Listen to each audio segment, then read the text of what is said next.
Rashad Sweeting pummels up his first big score of the match.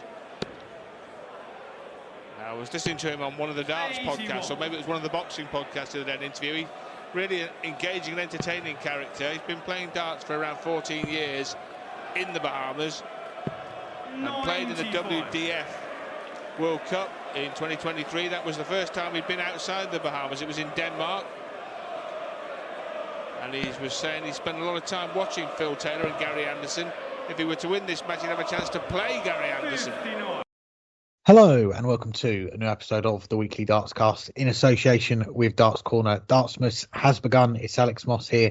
Alongside me, as always, it is my right-hand man, the darts statistician and the man who at the time of recording is on course to regain the Darts Driver King title. Burton DeWitt, how are you doing? Yeah, the weather was awful last week, so I wasn't able to go for a run after Tuesday, but it's Dartsmas. On the first day of Dartsmas, my true love gave to me John Park winning with a pair of threes. I don't know the rest of the song, though, but I'm doing great. How are you, Alex? Yeah, I'm doing all right here, thank you. I'm not going to give you guys any singing, though, this week, but yeah, we said we'd try and bring you a few episodes during the action at Ally Pally. We've squeezed in one here. We're recording this just before the evening session on day 5. We've got 3 guests to bring you as well. The newly crowned PDC World Youth Champion, Gian van Veen. He's going to be stopping by ahead of his first game of the tournament in the second round on Monday. Plus, you're going to hear from 2 young players who are going to be facing each other in the final of the JDC World Championship, which is being played on the Ally Pally stage on Saturday afternoon. Daniel Stephenson.and Lex Paeshuyse, both on the show as well. But before all of that, we are 4.5 days into this PDC World Championship. So which players have caught your eye from the action at Ally Pally so far? Quite a few. And it's been, I'll say, an uneven start to the tournament. I think that's a fair way to sum it up. Last year, across the entire tournament, there were only 3 matches where neither player had an average north of 85. Granted, it was close to being a few more than that. One of the matches, someone had 85.02 to miss out on there being a fourth. But we've already had 5 such matches this year, and it seems like a good chance that we'll match 2 years ago when we had 7. So there have been a few matches where neither player really showed up. And we expect, some of the international players who don't have as much big stage experience, don't have as much experience playing against the top players, we expect some of them will have performances that aren't up to scratch. But there have been quite a few of those Pro Tour players who, of course, on any given match might not average 85, but a lot of them just haven't played as well. But there's been also some moments of absolute brilliance, and we're recording here on Thursday evening, just had the Thursday afternoon session, and one of those moments of brilliance was Callan Ritz, the highest ever round of 96 average, over 107 in beating Romeo Gaborak. Romeo didn't do poorly, but he didn't have a chance in that match because of how good Callan Ritz was, and a performance a bit out of the blue because Callan Ritz, speaking of uneven, has had an uneven year, an uneven couple of years, but he has that game. He is a very talented player. If he can play like that more often, he's a player who can go far in this tournament and can go far in pretty much every tournament. Another player with a ton plus average, a little less surprising, Connor Scott. He'll be back on tour next year. He'll be back on tour through being in the top 64, courtesy of that win. A big win for his career because it means he keeps that ranking money, keeps his money on the Pro Tour Order of Merit. That'll help him make that push towards maybe a Blackpool or a Leicester qualification next year. Jermaine Wadamena, 2 really, really good wins at the beginning of the tournament. Playing on opening night is never easy. Stefan Belmont was not an easy opponent, but Jermaine looked the better player throughout, and then absolutely dominated James Wade, the first person in 20 years to beat Wade to 0 at the World Championships. Jermaine Wadamena looks like a type of player who can go far in this tournament. He really, really is playing well. He plays Peter Wright next. That's a winnable match. Probably will be the favorite of that match, and then likely the last 16 against Luke Humphreys. You wouldn't expect him to beat Humphreys, but if he plays like he did in his first 2 matches, he'll give Humphreys a go. He is a dark horse in this tournament to go far because he's playing fantastically. I'll just quickly mention a few other players. pretty much all the Asian players other than Lawrence Ilagan, Nitin Kumar, we just saw earlier today, the Chinese player Zhang, Paulo Nebrita, finally winning on stage. Not his best performance, but he hit at the right times. And then the player from Hong Kong as well, Lee, all good performances. For two of them, good enough to win. Zhang made a few too many mistakes. Nitin Kumar didn't take his chances, but played really well. The best I think we've seen from him on the big stage. Also the Bahmanian, Rashad Sweeting. We've not seen him before. He's not good enough to be on tour right now, but he looked the part of a player who, if he plays against the best players more often, I think has the game to be a player on the pro tour. Really a solid all-around game, and one that I think would get better with more. And I'll leave it with one more, and that's the player who likely just saved his tour card, Robert Owen. Nearly a 99 average in beating Gabriel Clemens. Clemens had two spurts in that match early on in the first set, but it wasn't enough to win that set. And then in the third and beginning of the fourth set, and Robert Owen withstood that and played the best we've seen from him on the televised stage. He's a player who, I remember when we first started this podcast, I mentioned he's a player who keeps getting better with each two-year tour card, but it never had been enough. I mean, he was probably the worst player on tour on his first two-year tour card over a decade ago, barely won a match over those 2 years. Then he was slightly more competent after winning his card back immediately. Then he won the card for a third time in succession in 2018, 2019. And by the end of it, he looked like a player who, had he been playing like that at the beginning, would have pushed the top 64. He was finally looking the part of a real solid mid-table Pro Tour player. But it wasn't enough. He fell off. It took him a while to get back on, got back on through the Challenge Tour. This year has been his best year, a pair of quarterfinals, and some good performances sprinkled in, but nothing like this on the big stage. He'll be on tour next year. Really impressive performance, and he has a favorable draw coming up with the way things currently stand, going against either a Dave Chisnell, who's been struggling, or Ricky Evans, who's barely won a match in the last few months. Real opportunity for Robert Owen to make the last 16, and who knows, maybe even further.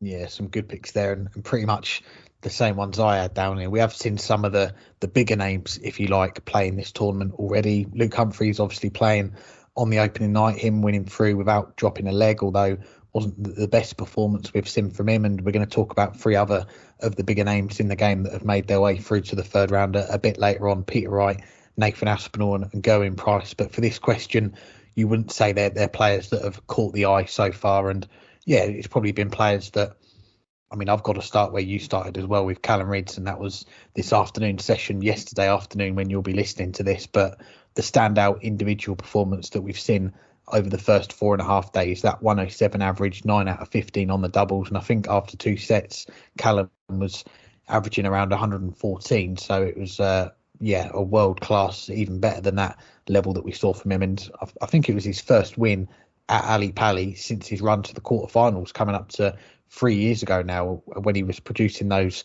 high 90s, low hundreds performances on a regular basis during those few weeks. And that breakthrough run when he pushed Peter Wright all the way in that quarterfinal, lost in a last set in overtime. And Robert Owen, someone you mentioned there as well, these early rounds of the World Championships, there are various storylines to follow. With it being that 96 player field, we get to see so many players play on that stage that we don't normally see in the other major events, because those events have got a lower number of players in them. But a big storyline is, of course, that race to keep hold of the tour cards. And you mentioned there with Robert Owen, someone that needed at least 2 wins in this World Championship to keep hold of his tour card.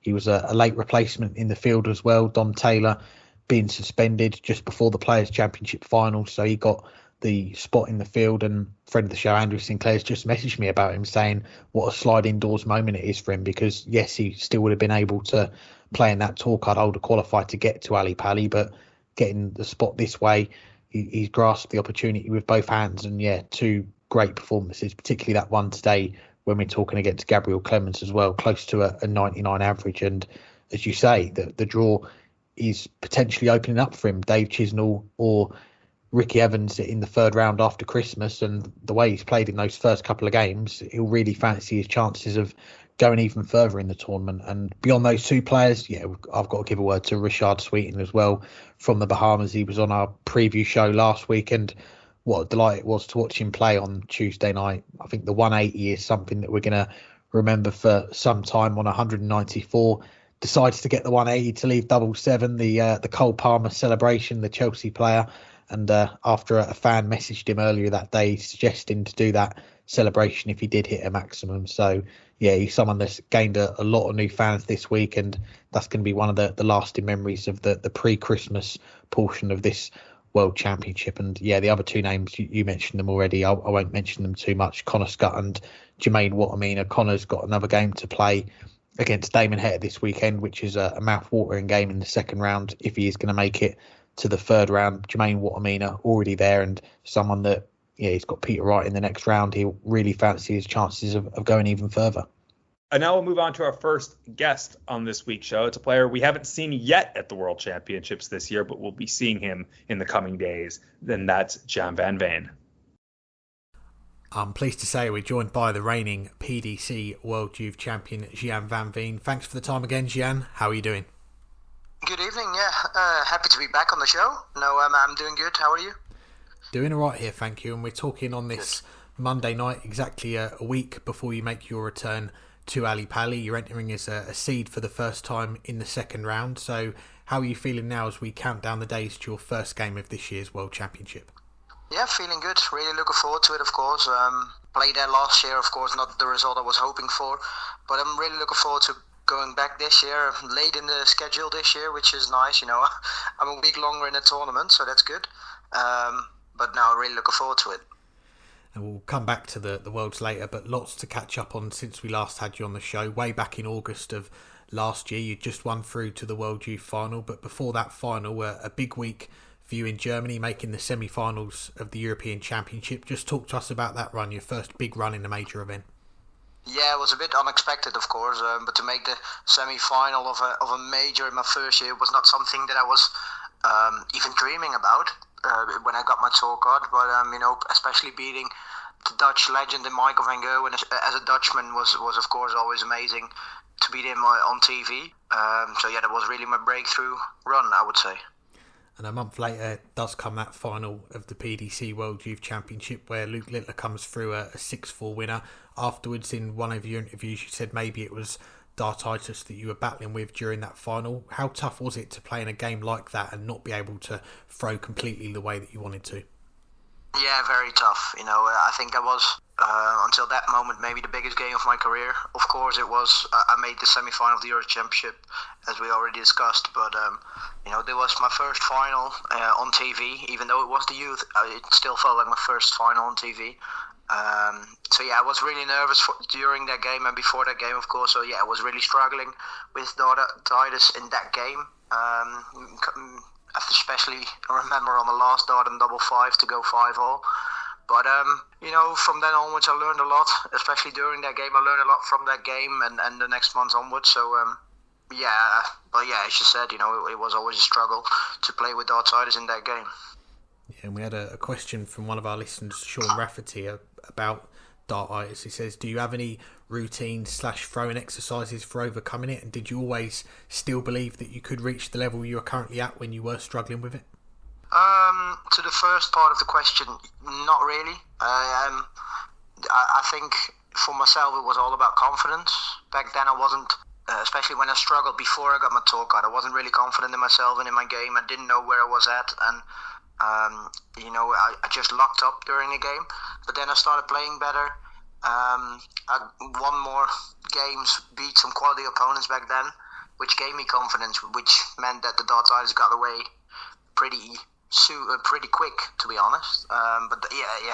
Especially in the high tense moments as the final last year, it can come back, but it's not. Of course, it's a shame that it happens in a final, but it's something I can deal with, something I know how to deal with. So it's not really bothering me anymore. But to the second part of the question, I was never expecting in my whole life to be where I am right now. I was a decent player as a kid, but I wasn't like top 32. I wasn't a mega talent like some of the others that you see in the sport. So, but due to the dartitis, I started to play better actually, and so yeah, that's why we're where I am right now. Yeah, it's all going well at the moment, and just after that first World Youth final, we do see you back on the big stage soon after that at Ally Pally that you mentioned. Your debut looked to be going according to plan, 2 sets up before Manlock Lung went on a 180 rampage, came back to beat you 3-2. Can you put your finger on what went wrong for you from 2-0 up? Yeah, I can. I think he missed like 7 or 8 darts to go 1-0 in sets, and I wasn't feeling very confident during the game. I wasn't feeling well. My throw wasn't good. Just very insecure. But I managed to nick that second set, and in my head I was like, oh, you should be 1-0 instead of like taking the present to be 2-0 up and just finish the game off. I was like, oh, you're not playing well. You're 2-0 up, but you're lucky. So by the time he starts playing better, you're still gonna lose. That was like in my head, even though I was 2-0 up. And then, as you said, he started to go on the 180 rampage, and so yeah, even though I was 2-0 up, I still didn't feel like I was winning that game. But you did still take home some silverware though. Your first year on the tour last year, recognised with the Best Newcomer award from the PDC. What did that award mean to you? Yeah, it meant a lot. I saw the players that were nominated, and of course I was last year from the Q school I was the best player doing on the tour, but you got Luke Littler as another nominee for that title, so I was very proud to be the best newcomer of 2023, and I still have that trophy here in my bedroom, so I'm still very proud of that. Good man. Yeah, you mentioned Luke Littler. At that time, a lot of the awards were going to him. Going back to that first World Youth final you played in, after that match, did you think that he would go on and do what he did at Ally Pally a few weeks later? No, I think no one would. He played phenomenal in the final. He averaged over 100, smashed in loads of 180, so we all knew he was special. We knew it before that game, but he showed it on the stage, on TV, against me as well. But I think he wouldn't have expected to go to the final in the World Championship either. I think no one would, and that's why it's so incredible to see what he's done in that final, or in that World Championship, and even beyond that, of course. But no, I wasn't expecting it at all. Well, let's get back to you then. And this year you've backed up your first year with more impressive performances on the Oki. I remember you said to us last time one of your goals was to crack the top 32, so you were no longer eligible for the development tour. You ticked that off fairly early on in the season. Not many players do that in less than 2 years on the tour, so how much of a milestone was that for you to tick off? Yeah, very much so. As you said, not a lot of players do that in the first 2 years. Of course, the semi-final at the European Championship last year helped ranking-wise, but this year I had a steady year, played in all the majors, played in every Euro Tour, so every bit of money on the ranking helps, and I'm fairly established in the top 32. It's not like I'm dropping out anytime soon. So that's a very proud achievement for myself in my first 2 years. And away from the Oki, the last time we spoke, you'd just finished your studies and you were working part-time, 24 hours a week, but another goal of yours was to turn full-time as a darts professional. Have you made that jump yet? Yes, I did. I did it at the start of this year, 2024. So I think last year, about September, October, I told my boss that I was not renewing my contract, so I was going to turn a full-time dart pro in 2024, and I'm really happy with the decision. It gives me a lot of freedom with my time to practice more, to see my girlfriend every once in a while, and instead of going from the tournaments back to work and from work straight back to the airport. So it's been a really good decision, and it's paid off. Yeah, and good timing as well, because looking at how much you've played this year as well. You've played in all the ranking majors on TV. You've had your debuts at the Match Play, the Grand Prix. You've played in all 13 of the Euro Tours as well. So what has this year been like, both in terms of gaining all that stage experience, but also the travelling that comes with it? It's been a fantastic year. As you said, I didn't miss a tournament. Played in all the Pro Tours as well. And especially gaining that experience on stages was phenomenal. It really helped my game, especially in the back end of the year with all the big majors that came up, and we've done that now, of course, but it helped my game massively to play in all the Euro Tours and on the Grand Prix and the Match Play. So it's been really good, and the travelling as well. I studied aviation, so I don't mind spending time at the airport. I can live with that. So yeah, it's been good. It's been a really good year. And one of the big highlights has got to be that run to the Hungarian Darts Trophy final out in Budapest, just falling short in a decider to Michael van Gerwen in that final. I remember watching that game, that the crowd looked electric for that final leg. I know the result didn't go your way, but what was that experience like playing in a game like that? Yeah, phenomenal. You know, the whole weekend was phenomenal. I played in the first couple of legs in the final. I was really nervous. I felt like I think I'll go 2-0 down very easily. I think Michael even hit the 170 finish in the first leg, and I was like, okay, don't lose 8-0. Whatever you do, this is your first final, win a leg. And then I won a leg, and that settled me down, and then I felt like, you know, we'll see what happens. You make the final, you had a great weekend, and we'll see what happens this game. And I had lots of fun during that game. I gave Michael a good run for his money. He needed to take out the 110 in the deciding leg because I was waiting on 78, if I remember correctly, to take the title with missing a match dot beforehand. So, yeah, really proud of that weekend. And as you said, the crowd were amazing. The venue was sold out the whole weekend. So, yeah, I was definitely looking forward to going back there next year. And we've got to talk about the Grand Slam last month as well, because you topped, in many people's eyes, the group of death with some exceptional displays, and after the Littler Anderson semi-final, it's kind of been forgot just how good your quarter-final with Gary was as well. So what did you take away from that week in Wolverhampton? Yeah, you know, going into it, I was not really expecting much because, as you said, we had the group of death with Josh Rock, Stephen Bunting and Wessel Nyman. I knew it was going to be very tough to finish in the top two. I knew it was going to be tough to even win a game, which I didn't do last year. So I wasn't really expecting much for myself.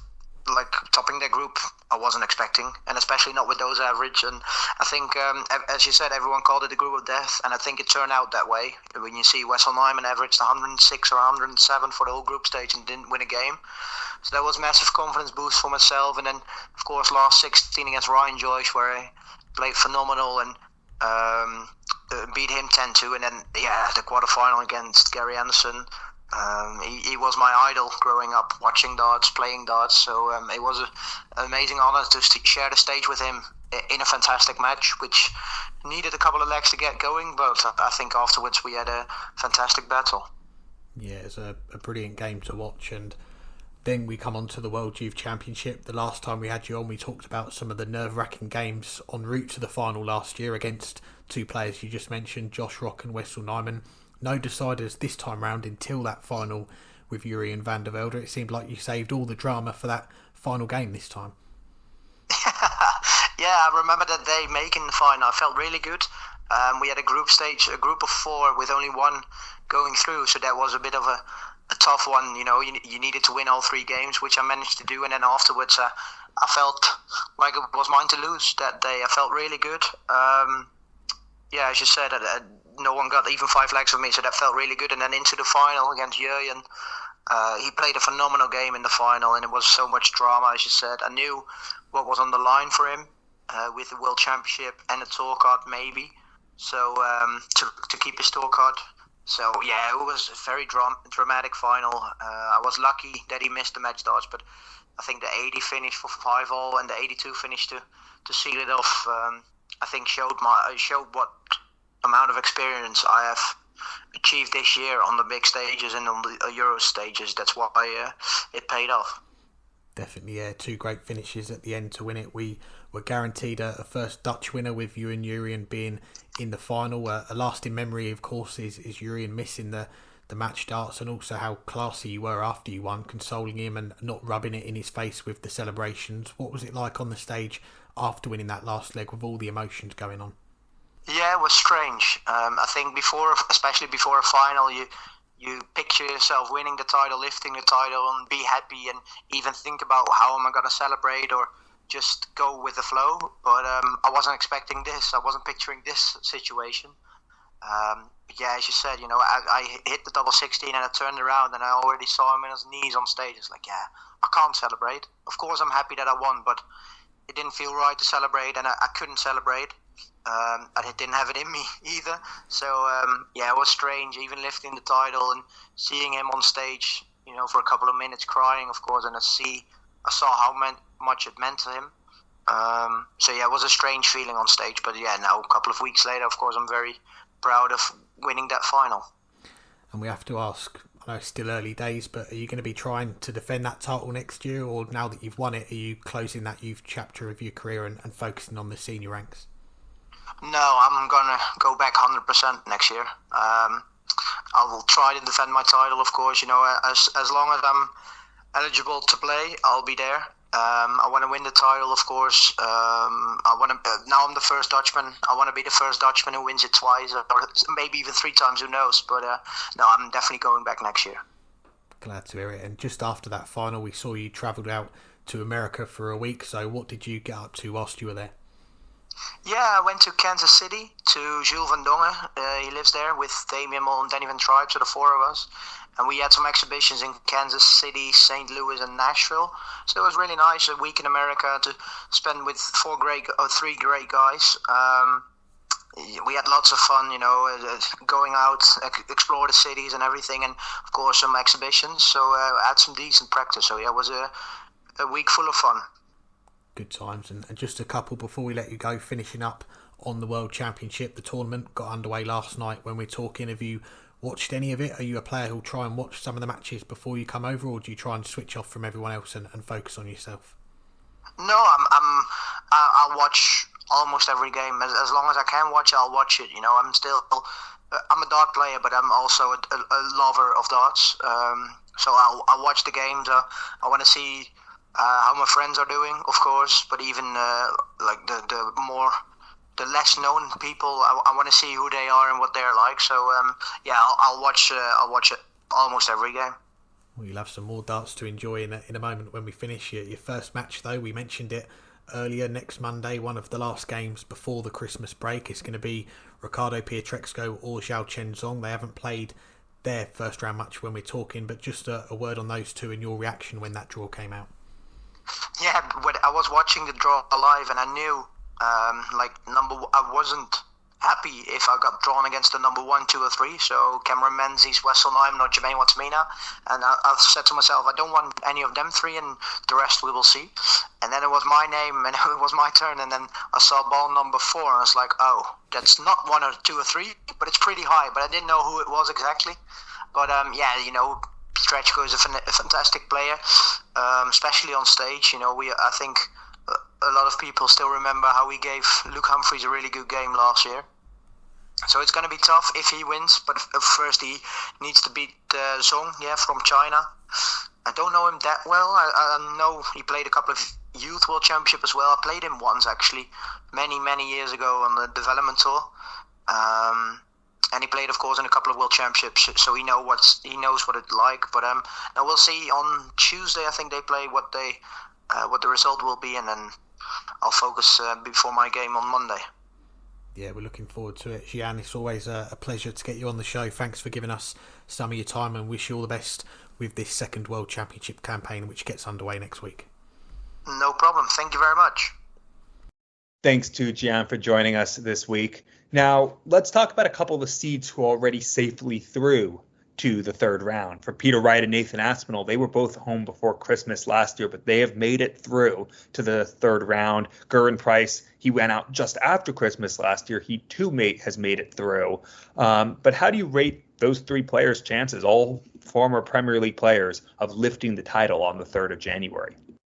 Yeah, all Premier League players this year, but players that going into this World Championship, you wouldn't have put them on your short list of 4 or 5 players if you had to give 4 or 5 names that would win this World Championship. But they are all through to the post-Christmas action, through to the third round. But when you look at it on paper, the performances in the second round, you had Gerwyn Price a 91 average, Peter Wright 89 average, Nathan Aspinall an 88 average. You'd say it's unlikely that we're going to still see them in the running for the Sid Waddell Trophy after New Year's Eve when we get down to the quarterfinals. But I don't think you can read too much into those games just because of how this tournament is structured. You hear the players say the World Championship is like 2 different tournaments. You've got the first tournament before Christmas, which is round 1 and 2, where every player's got to win either 1 or 2 games to make it through to the post-Christmas action. And after that, they say that's the second tournament, when it's the last 32 played all the way down to the final, played down to a winner, and it's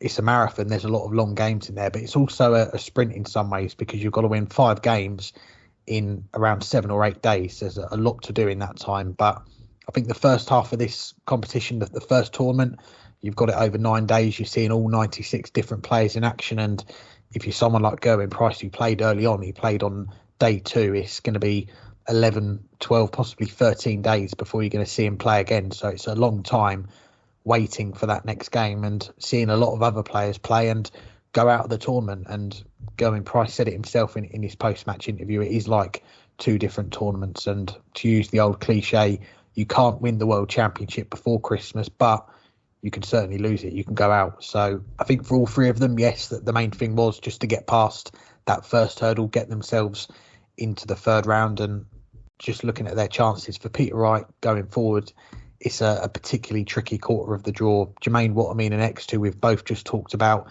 playing some very good stuff at the moment. 2 high 90s averages in the first couple of days of the tournament. He whitewashed Peter Wright quite recently at the European Championship 6-0. But if he can get past Watermean, the chances are still pretty tough for him. He's going to be likely a clash with the top seed defending champion Luke Humphreys in the 4th round. So for me, unless Peter Wright can find some of his old form again, I think that's going to be where he goes out, either the 3rd round or the 4th round. As for Nathan Aspinall, like Peter Wright, he was made to work in his 2nd round game against Leonard Gates. He's got either Andrew Gilding or Martin Lukeman in the 3rd round, which he would be the favourite for. The 4th round, it could be one of Rob Cross, Gian van Veen. They're some of his potential opponents in that section of the draw. And a quarter-final clash with Luke Littler could be on the card. So again, it's a very tough section of the draw that he's got there. But I think if he can get past those, it's a 3rd World Championship semi-final for him. But I don't see it happening this time round. And then lastly, Gerwyn Price, a whitewash win over Keane Barry, who had some serious double trouble. But for Gerwyn Price, he seemed like he was back to his old self. The go-ons after winning each leg, he was expressing himself on the stage, which we like to see. And it's probably the most we've seen him do that for a while. It wasn't the best performance we've seen from him, but it's probably the most Gerwyn Price-like performance we've seen in terms of how he acts on the stage. And I'd say out of the 3 players, Price, Aspinall and Wright, it's going to be Price who's got the best chance of going the furthest in this World Championship. The toughest game I think he's got in his quarter is going to be potentially Wessel Nyman in the 3rd round, but I don't think there's a standout favourite for me in that quarter of the draw. So I wouldn't be shocked to see the Iceman there on New Year's Day in the quarterfinals and possibly beyond. I think the draw's more favourable for him than the other 2. So yeah, I think if Price can get hot going after Christmas and find some form, like he's played pretty well this year without getting the results, then I think he could be the one to do it. Yeah, I completely agree. I don't think any of them were overly impressive in their 1st round match. Peter, and in a way, they were all fortunate. We'll start with where you left off with Gerwyn Price. Keane Barry couldn't buy a double in that match. And other than on that 144 checkout near the end of the match, he had missed almost 2 dozen doubles up to that point. But Gerwyn Price hit at the right times. He hit the shots. He won the match, and it was a clinical win in the end. Nathan Aspinall, no one ever knows what Leonard Gates is going to do, but that was a match where it was break after break after break after break. Neither player could hold their throw. Neither player looked like they had the composure to win the match. Aspinall had a few big shots late and ended up taking it in a deciding leg of the 4th set, but he didn't look all that spectacular in it. And then you talk about Peter Wright. Again, fortunate. Wesley Placier averaged 5 points more than Peter Wright, but missed darts to win the 1st set, missed more darts in key legs in the 4th set. And that was the difference in the match. Peter Wright got over the line. He won. And that's more than could be said for most of his matches on television this year. But he's not going to leave that match thinking that he's a title contender playing like that. And if he does leave it thinking he's a title contender playing like that, then he needs to reconsider. That said, he can. He won out of nowhere on the European Tour a few months ago. And the previous year, he won out of nowhere in the European Championship. He has the game in there that he can find it for a few days. And in this tournament, finding it for a few days, especially if that's the quarterfinals, semifinals, final, that's enough to win the championship. But we'll see what he can do. He has a very tough match against Jermaine Wadamina, who we both talked about earlier. You'd expect that Wadamina is the favorite in that. And even if he gets through that, the most likely last 16 opponent is Luke Humphreys. And I just haven't seen anything that makes me think Peter Wright will beat either of them right now. Nathan Aspinall will be going against either Andrew Gilding or Martin Lukman in the next round. Definitely a winnable match. Lukman struggled against Nitin Kumar earlier today. Andrew Gilding has been very hit or miss, and more often than not miss over the last 6 to 9 months. Definitely a winnable match at least in an eighth of the draw, where it's an opportunity for Aspinall to start finding his game if he can get into the rhythm after Christmas. But do you think he's going to beat a Luke Littler the way he's been playing over the last few months and the way where his confidence is right now? I just don't. I mean, he said that he doesn't deserve to be in the Premier League because he's not playing well enough. And yes, he has the game to find his way back into the Premier League and to find his way into this tournament. But it doesn't seem like he believes his game is currently there. And from what I've seen, I don't think it is either. And finally, Gerwyn Price, as you said, it is the most favorable quarter of the draw. He might actually not be the favorite if he goes against Wessel Nyman in the next round, but it's a match that would be winnable. And it would be winnable whoever he goes against in the following match, which could be anyone, because this is the most wide open quarter. So that makes him the player who is most likely of the three. But I don't think it's that likely. We need to see a lot more out of Gerwyn Price, and we haven't seen that in quite some time. So to answer the question, I know that was a long answer to come to a long explanation to come to a one-word answer. And that one word for what are their chances? Slim. There we go. Let us know your thoughts, how you think Gerwyn Price, Nathan Aspinall and Peter Wright are going to get on after the Christmas break in this World Championship. Well, we're going to be back in a moment to look ahead to what we've got over the next few days at Ally Pally. But before we do, let's bring in two more guests on the show. They are going to be contesting the final of the JDC World Championship at Ally Pally this weekend. Here's our chats with Daniel Stephenson and Lex Paeshuyse. I'm pleased to say I'm joined by one of the finalists in this year's JDC World Championship, Daniel Stephenson. Thanks for the time, Daniel. How are you doing?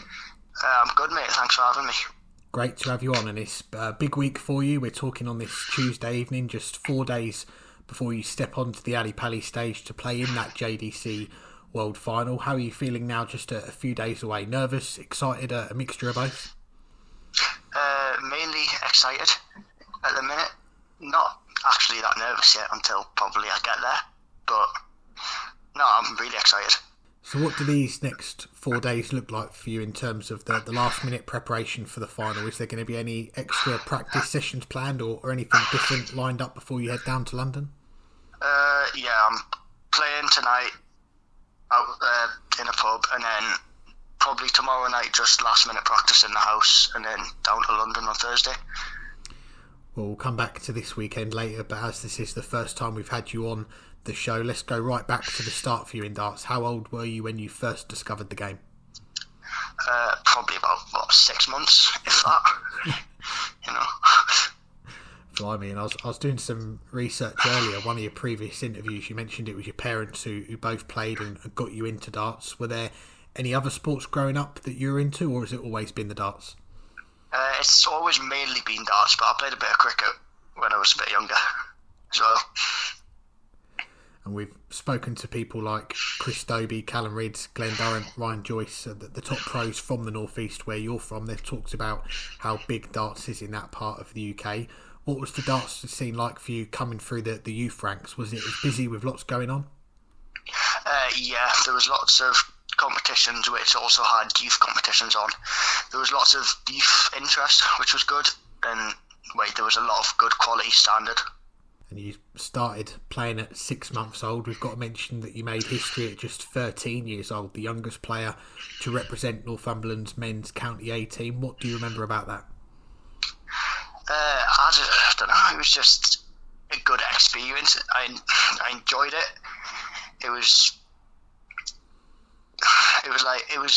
very important, I think. You know, it gave me experience on stage at such a young age. which has helped me so far, especially with things like the British Open and more county games. And that first time playing for Northumberland, was that the first time that you played on a stage as well? Yeah. And so the last few years then, a big part of your development has been the JDC. You won your tour card at the start of 2022, which allowed you to play on the Advanced Tour. How much has that system helped your game? A lot. Like, the constant tournaments throughout the whole year just made me practice throughout the whole year. Even when there's, say, not as many local tournaments on, I've still got the JDC coming up, so it's something to look forward to, something to practice for, and it's helped my game loads. Lots of match practice, playing people my own age. Yeah, it's great. Yeah, and we've seen a lot of great players come through that system. Earlier this year, you signed a new deal with the darts manufacturer Mission. How much of a support has Darryl Fitton and the team at Mission been for you? Oh, massive. You know, ever since I joined in, I think, was it 2022? They've been a massive support with everything. Darryl, I speak to him regularly. He's proud of all of his players, especially the ones like yourself in the Mission Academy. And he mentioned away from darts, you've had open heart surgery 3 times. So to go through that at a young age, you're a very brave young man. Can you talk to us about that? Yeah, it's just, you know, it's hard. Things like that's hard. It's scary. But I also think it's helped me in a bit. It's given me motivation. Because obviously my last one, I wasn't able to play for 3-4 weeks, and I missed it so much. When I could eventually play, I was non-stop off the board, and yeah, it's just helped mentally and physically. Yeah, I was going to say, in the background, obviously you want to get back playing darts. It's a big passion of yours, so how much has having the darts there to look forward to helped with going through that as well? Yeah, 100%. You know, it helped me take my mind off it when I was still recovering. But then my surgery also helped me, motivated me. And you only turned 16 this year, so you've had the chance to play on the development tour for the first time. You had a semi-final very early on in the year. What has that experience been like, testing yourself against the very best young players in the world? It's been great. It's really good.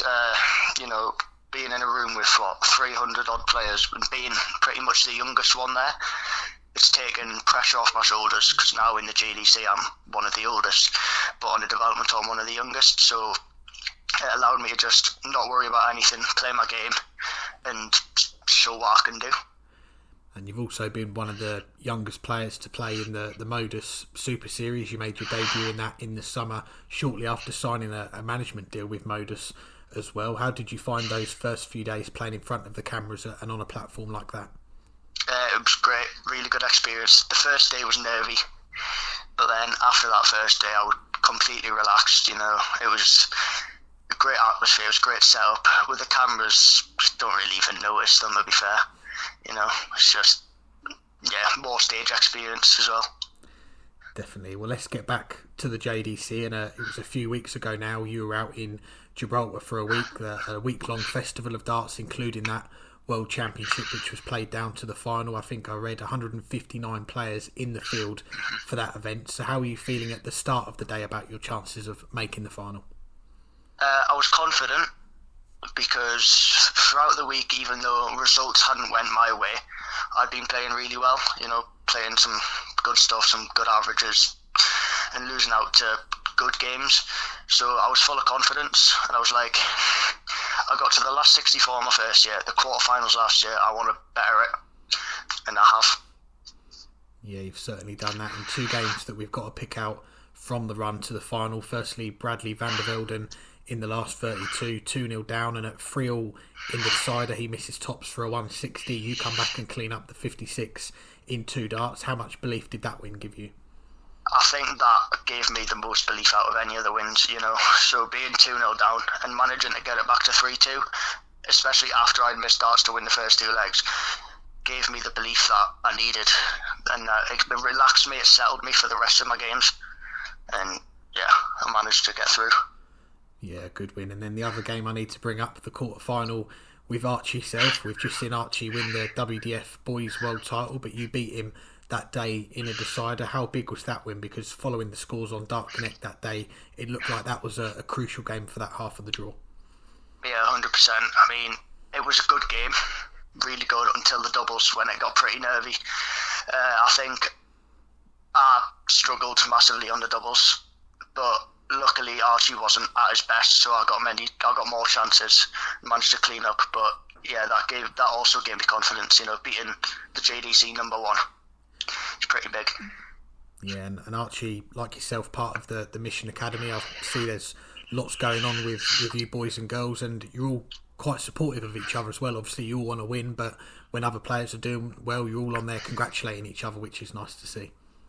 Yeah, 100%. We're all friends. We're all support each other. When Archie won the WDF World Championship, everyone was instantly in the chat congratulating him, and when he beat Lex, consoling Lex. It's great. Yeah, nice to see. And you won through to the final. What was the moment like when you secured your place at Ally Pally and you realised that you would be playing on what is the biggest stage in darts? It was relief, and it was just mainly relief. And then when it sunk in, it was excitement, and because it took a while to sink in, playing on Ally Pally. It was relief. I was buzzing. I was so happy to do what my dad did 16 years ago.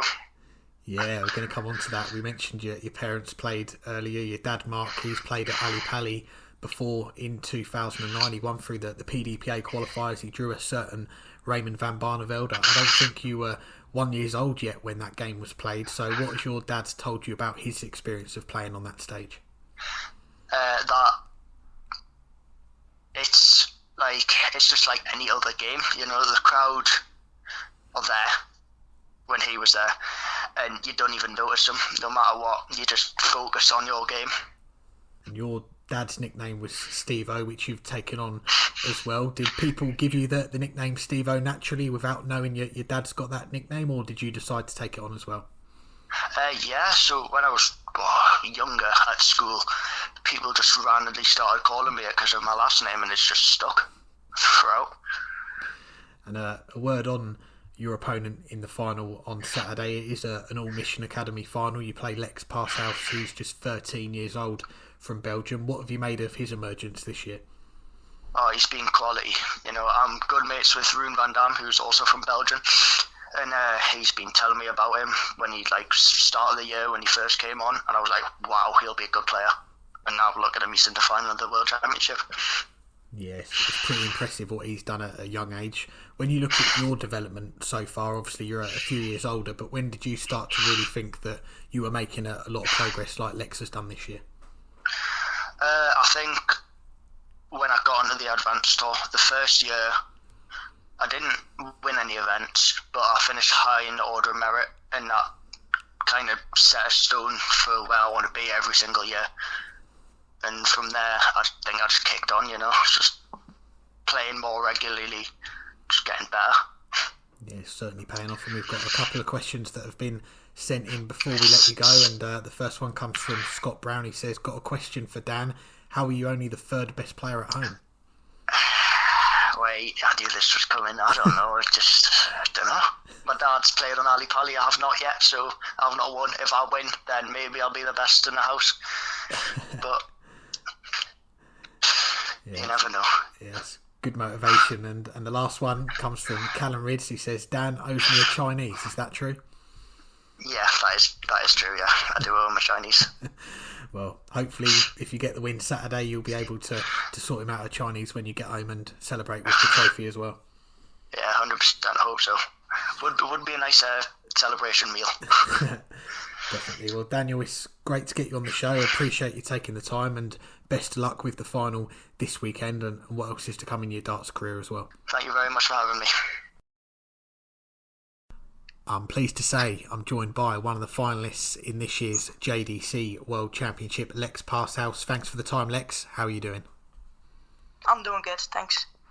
Great to have you on, and we're talking on this Tuesday evening, just 4 days before you play in the final of the JDC World Championship and on that Ally Pally stage. How excited are you to play on the biggest stage in darts this weekend? I'm very excited, yeah.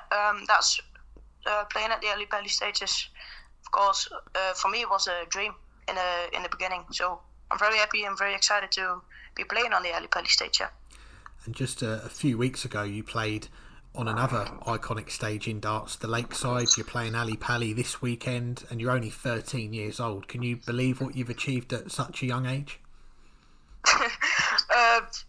Not really, I think so. It's very nice to play Lakeside and Ally Pally in, let's say, 3 weeks. So it's very nice, but I don't think I know what I'm doing now.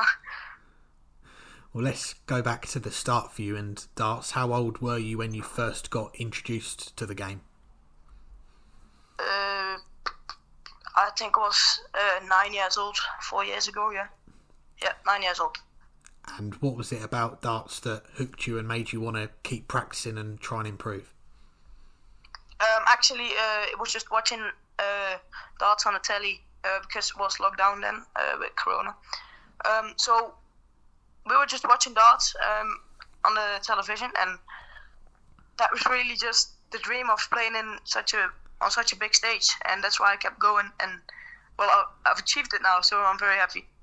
Well, we've spoken to some fellow Belgians of yours, Dimitri van den Berg, Kim Huybrechts, Mike de Decker, the top Belgian players on this podcast about darts in Belgium. It's huge right now. What is the darts scene like where you are? Are there lots of tournaments and leagues to play in? Yeah, definitely. I qualified for Gibraltar for the JDC tournaments in Belgium. So it's 10 tournaments here, and it's with points. So if you qualify in the top 8, you're going to Gibraltar. So we have lots of tournaments in Belgium here.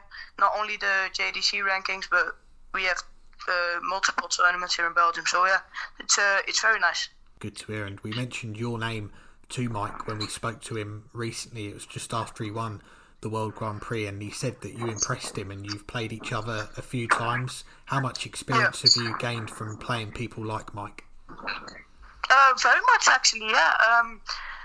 I've played him once in Dartshop Meadows on Scolia. We played a game, best of 11. I've lost it 6-4 or 6-5, I don't know anymore, but I've missed few match darts, so that of course gives me the experience to next time I play him. I'll just hope to bank the match darts in. So yeah. Definitely, yeah. I'm sure you'll get a chance to play him again soon. And this year it's been a big year for you. In June you signed with the darts manufacturer Mission. Dal Fitton came over to visit you. What persuaded you to sign with Mission? So I've got a message on Messenger from Nick Cambre, the bonds coach. Can I say it like that? He messaged me and he said that Darryl Fitton from Mission had interest in me. So yeah, I was very excited for signing with Mission. So yeah, actually it came from him. So I think Darryl messaged Nick first, and then it got over to me, and I was very excited. So I immediately say yes. And you've got a coach as well in Benny DeLate. How much of a help has he been for you so far? Benny is he's a very good coach. He coached me mostly on the mental part. So when I'm not feeling good or my dart's not flying well, I just message him and he comes over to have a chat with me and stuff like that. So yeah, that helped me very much. Excellent. And the last few months we've seen a lot of you. Darryl mentioned the trip that you had to Hungary for the World Masters. That was the first time you've ever left Belgium. Before playing any darts that week, what was it like leaving Belgium and visiting another country for the first time? It was the first time for me going international. So I was very nervous actually, but there were much Belgium youth players there. So I travelled alone with my mom and my dad and my coach. But I knew that there was just much Belgium young guys that I know there. So I just tried hanging out with those guys and the guys from the Netherlands a little bit. So that helped me calm down and just play my game there. Yeah, and we certainly saw that. It was a memorable week for you. The World Open final, you qualified for Lakeside. You also won the World Masters boys event. It couldn't have gone much better, could it? I think I lost 2 games there. One in actually my first game I've played in the group stages. I've lost 1 game, and then the World Open final, I've lost against Mason. So yeah, it was a very good week for me. I was playing very well. So I'm very happy with that performance. Yeah, great week. And that World Masters final, I remember watching it on the stream, and what stood out for me was just how composed you were on the stage. Did you feel calm inside, or were there nerves playing in that final? Yeah, actually in the semi-finals I had way more nerves, because that was really the first time I've got on such a big stage. So the semi-finals were more like really shaking for me, but then after I won the semi-finals, I knew what's coming, so the nerves were a little bit down. So yeah, I could calm myself down in the final, because I knew what was coming. Yeah, and it was a very dominant performance in that final against Mason Tees. The trophy you won for winning the World Masters, the guys in the Mission Academy chat joked that it was bigger than you. Where is that trophy now? Is it on display at home? The trophy at the moment is in my room. And just before you were on your travels again for Lakeside, I saw you played an exhibition in Belgium. I think there was 3,000 people. Joe Cullen, Nathan Aspinall, Johnny Clayton were playing in it as well. Yeah. How special was that for you? That was very special, of course, because I had the opportunity to play Johnny Clayton in a dual game. I played with Wesley Sonk, and Johnny Clayton played with Rick Verrijen. So yeah, I know there was much people there in the venue. It was a very great experience, but I was nervous to get on the stage. But I think that also that experience that helped me playing in the Lakeside stage and now in the Ally Pally stage, to calm myself down a little bit, because I know what's coming when you go on the stage. So that helped me. Definitely. And let's touch on Lakeside then. It was a few weeks ago now. You won your first game, an impressive display, a 90-plus average, and then you lost out to Archie Self, who went on to win the title. How did you reflect on the week at Lakeside? So yeah, my first game was Thursday, I think. I've won that game 2-0 in sets against Rolf Laumanius. I was very nervous actually to start the game, but it turned out being a very good game. I think I averaged 92. So yeah, I was very happy with that win. And I just thought, let's try the same against Archie. So I've had Friday a rest. Friday was no game for me. And then Saturday I played Archie in the semi-finals. He beat me, I think 6-1 in legs, even I've won only one leg. I wasn't very good, but yeah, I think Archie played a fantastic game, and that just didn't help me winning. So yeah, I missed my doubles in that game, and Archie just always got them when I missed them. So deserved winner, I think. Looking at the Lakeside as well, obviously a lot of young players your age, they grow up now, they want to play at Ally Pally, but Lakeside has a lot of history in darts. So what was it like being around the venue backstage and seeing all of the pictures on the wall, a lot of famous faces in that practice room? Yeah, it was very nice seeing all the pictures of all the guys who have been there. So we were in the hotel of Lakeside its own, I think. So it was only like a 2-minute walk for us to the venue. And the first time I saw it, it was like, oh wow, is this only it? But then we went inside of the venue. It was very big actually for me, because it was one of the first times I've really got into such an iconic venue. So yeah, it was very nice. And then in the practice rooms you could see all the pictures of the guys who've played there, and yeah, there was much iconic guys there. I saw Simon Whitlock and all those guys, Gary Anderson on the wall. So it felt very iconic, to be there. It was a very nice experience for me. Good times. And as we mentioned earlier, you've got another chance to play on the big stage, this time at Ally Pally this weekend. You qualified last month out in Gibraltar. The last round, it went all the way to a decider. Talk to us about that game in the semi-finals, coming through 5-4.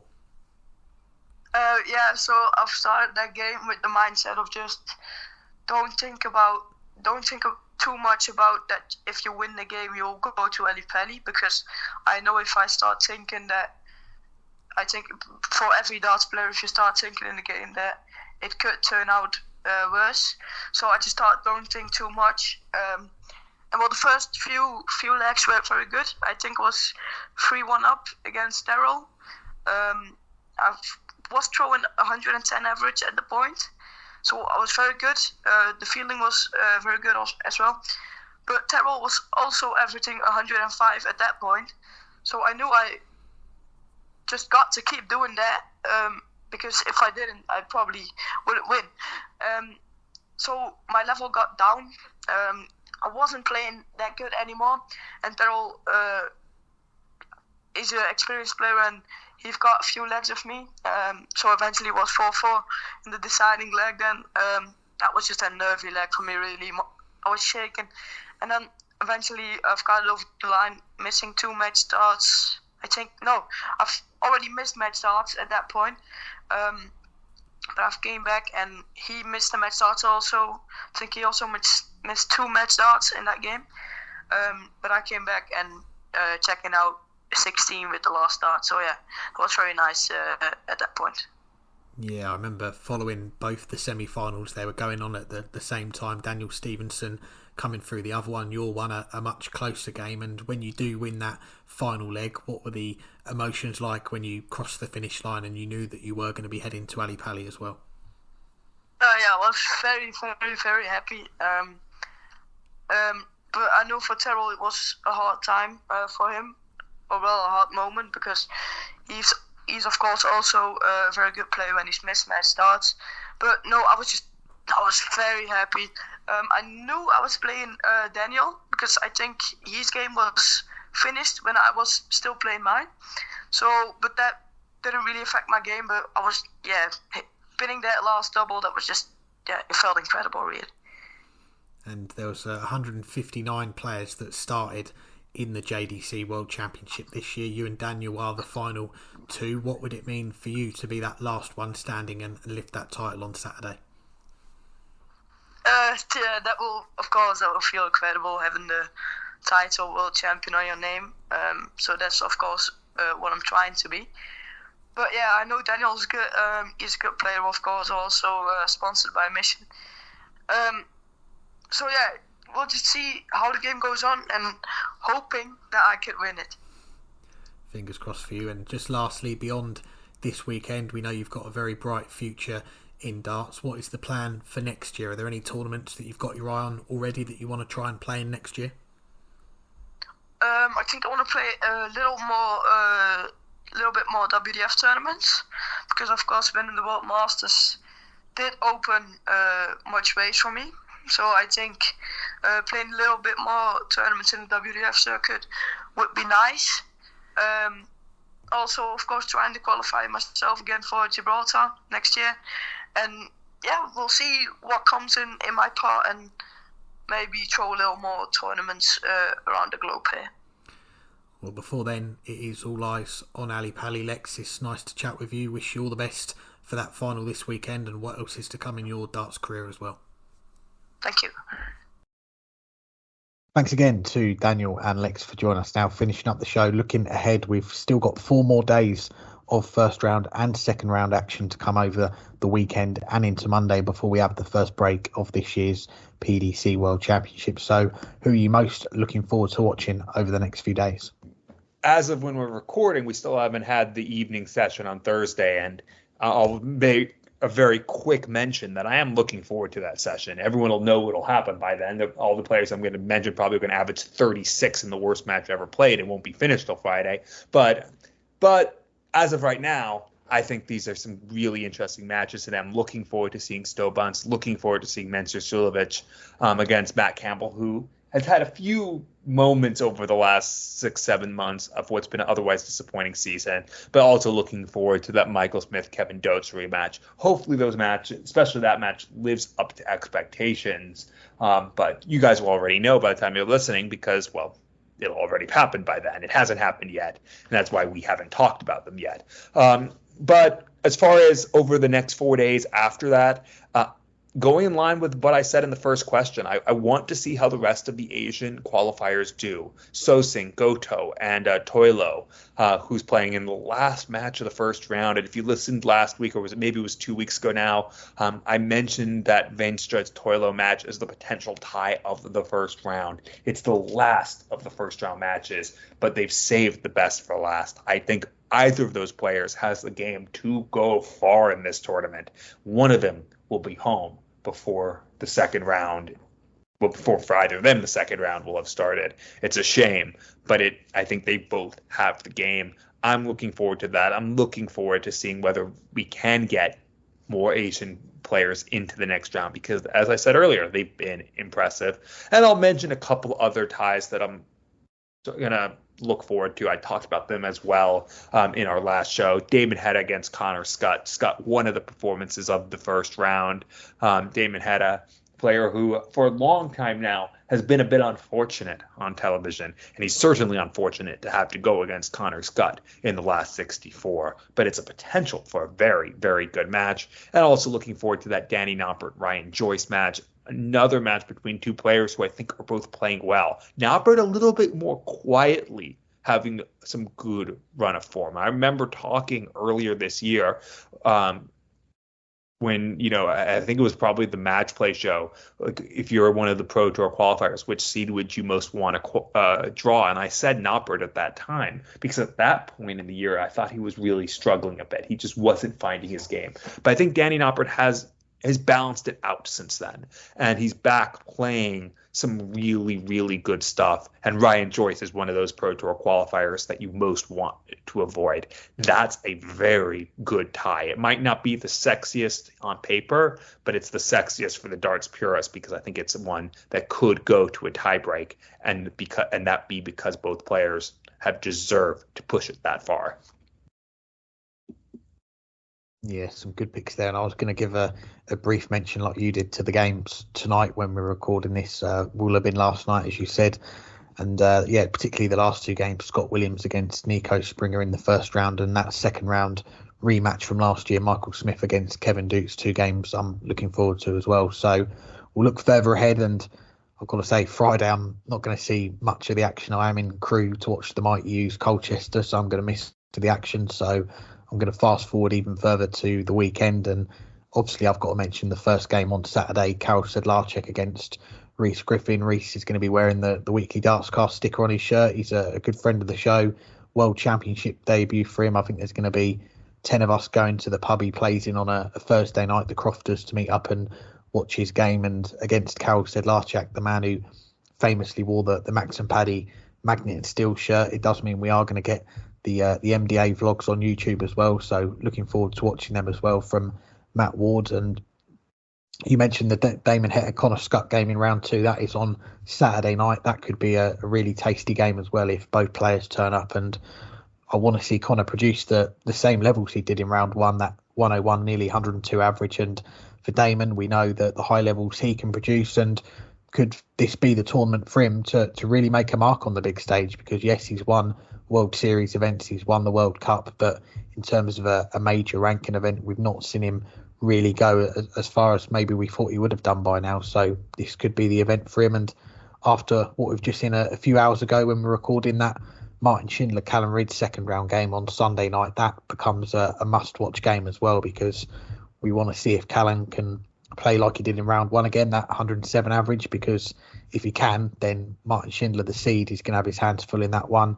And then just lastly, I think Monday night, the last session before the break, at the time of recording, there's still 1 or 2 either-ors to work out from the first round, but I think all second round games for that session are ones that could go close. You've got Gian van Veen against Ricardo Pietreczko in the first one. You've got Daryl Gurney against Florian Hempel or Jeffrey Desvan.